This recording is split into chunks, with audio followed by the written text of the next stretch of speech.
Det var faktiskt stort till att pröva helt det. Att vi ansiktskremen och såp och mät, allt skulle vara så rätt som görligt och inte ut. Så det var faktiskt ordentligt stort till helt det.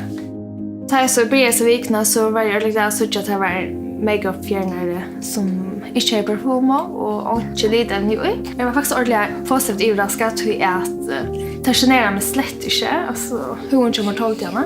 Jeg klarer vel å leve for 1000 kroner om vikna. Det var ikke så dårst, og frysmålen var ikke så størst. Jeg bygger i Sørveie, så jeg var nødt til å kåre til Mjøks for å kjøpe grønn balanse. Og jeg vil gjerne kåre den ekstra veien for å få ta omkørvesvinnelige vørene. Det er faktisk utrolig at jeg vører meg færre av grønn balanse, så du må mulig å gjøre alt. Altså, det tenker om ikke langt til å gjøre bare til man er til visst frøylig. Til det samme vørene.